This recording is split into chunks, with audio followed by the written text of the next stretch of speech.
in your questions. So, are you guys all ready? Oh, are you sure? Okay, all right, come on. All right, let's give a big, huge round of applause to our guest of honor, Mr. Crispin Freeman.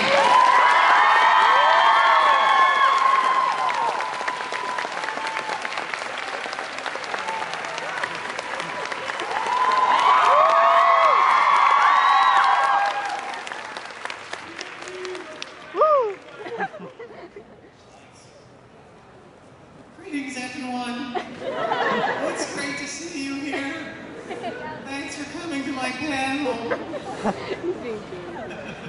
Hello, everyone. Thank you so much for having me here at Animazement. It's fabulous to see you all here. How should we proceed? You can talk to the audience, let them know a little bit about yourself. If they're in the wrong panel, that's bad. Hopefully you're in the wrong panel. Hopefully you're in the right panel.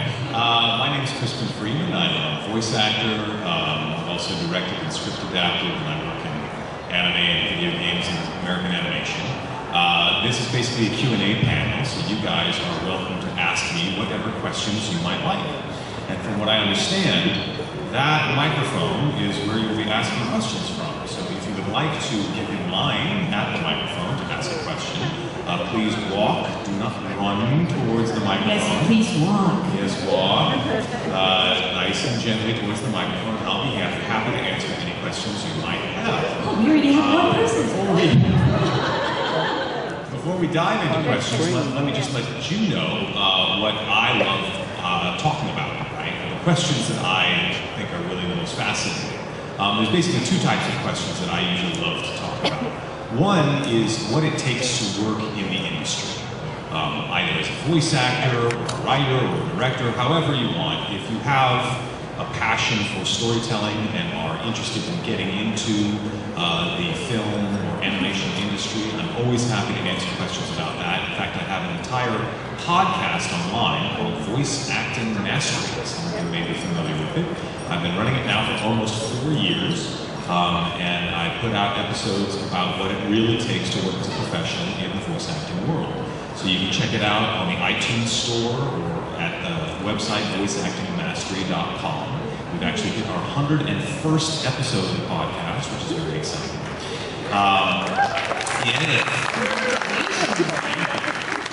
The other topic that I love to talk about, besides what it takes to work as a professional, is why we love these stories so much. Some of you may know that I am a scholar of mythology. I study mythology and comparative religions, and I do presentations at film festivals and academic conferences and conventions about how mythology and religions influence pop culture heroes. And I have an entire website about that as well, called mythologyandmeaning.com.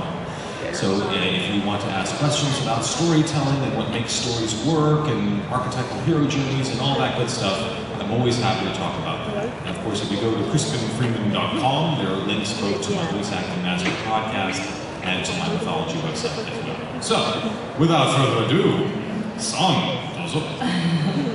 Hello! Is the microphone on? Oh, wait, let me check. That would be bad. Hold on. Question's over. There we go. Sorry. Hi. Hi. So, I've seen on YouTube a lot of voice actors say they've had pretty strange, weird fan stories. Yep. Can you tell us one that you haven't particularly told in a panel yet, maybe? Wow, I haven't particularly told in a panel yet. There's just a couple of them that are so good that they do get told in the panel sort of over and over. The one that maybe I haven't told for a while is the one about a show I worked on called Angel Sanctuary. And this didn't actually happen at a convention, but over email. For those of you who don't know Angel Sanctuary, it is a very interesting show. It's about a boy, young Japanese boy, who has fallen in love with his sister. Which, you know, it's anime, right?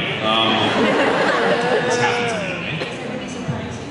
No, especially based on the mythology of Japan, it doesn't surprise me at all. Izanagi and Izanami for those who know Shinto. Then what happens is that there is an angel, this creepy angel which I play, and the angel is also in love with his sister. So you have angels in love with each other, brother and sister, and humans in love with each other, brother and sister.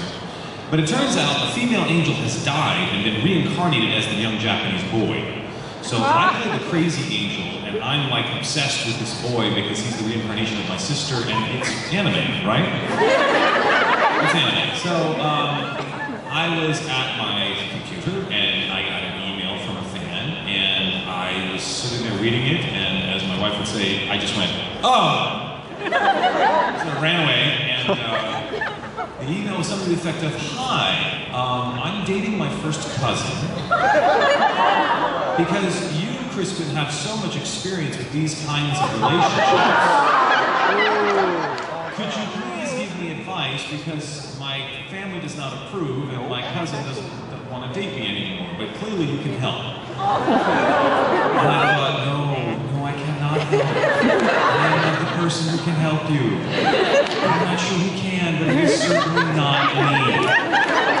So that's probably high on the weirdness factor. Yeah, there you go.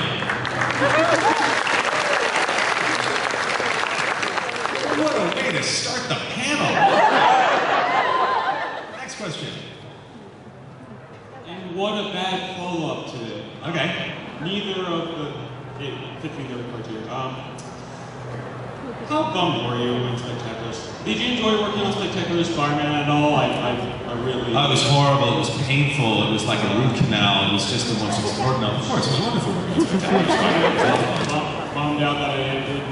I am disappointed that both Spectacular Spider-Man and Young Justice ended after 2 seasons. But you will notice that that is a pattern now with a lot of serious or more dramatic animated storytelling. There's a bunch of economic reasons for that. Even if the show's getting good ratings, if the toys are not selling, then the show will not continue. Also, there is some conventional but not smart wisdom in Hollywood that when they're doing these shows, they usually have very narrow demographic brackets that they shoot in towards. So if they're doing a show like that, and the age range is 8 to 10-year-olds, well, after 2 years, you solve that, right? So they think there's no point in continuing. They also worry that if they do like a 3rd season of a dramatic show, they're going to leave the audience behind because you can't just jump in at the 3rd season. You have to have watched from the 1st season.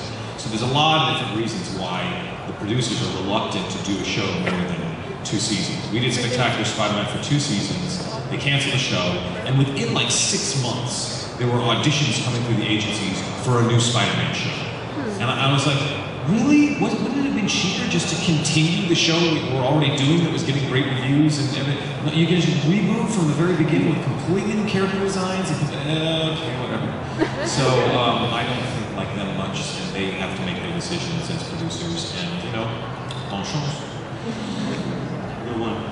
You bet.